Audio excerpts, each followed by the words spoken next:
Hello there, good morning, everybody. This is Pastor Shibu John from Toronto, Canada, on the 3rd of July 2025.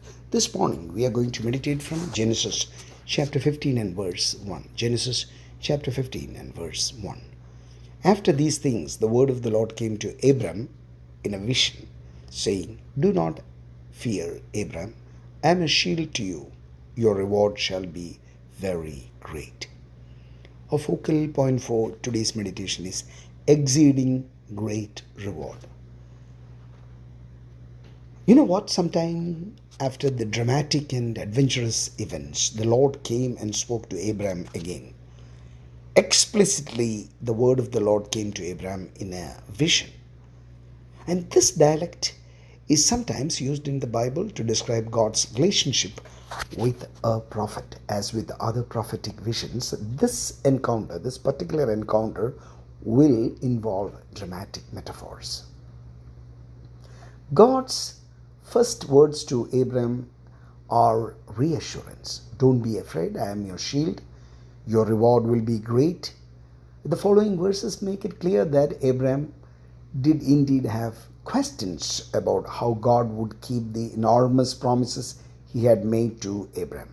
God addresses Abraham's emotions. It's safe to set aside your fear. I will serve you as your shield, your protection against harm. The reward will be worth the wait. Wow, what a great promise. These promises are all great, that will enrich your vigor. This will enrich your strength, your hope, your faith. Given that Abraham had been called by God at the age of 75, we read that in Genesis chapter 12 and verse 4, and had not had any children. His concern is understandable. Abraham is not necessarily questioning God's ability, but he is asking God for more details on how God plans to accomplish his purposes. And you know what? One day, a famous existentialist philosopher confessed to a pastor that he was disappointed with his own philosophical conclusions. The pastor listened, then began sharing with the philosopher the story of the Bible, starting with Adam and Eve. Suddenly, the philosopher brightened up and said, Sir, do you remember what Augustine said?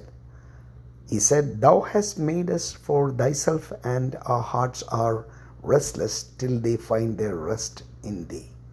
The pastor wondered whether the philosopher was on the road to becoming a believer in Christ. For once, the philosopher was right. God has made us for himself, and our hearts are restless until we find him. We are made to be satisfied by knowing God and accepting his Son, Jesus Christ.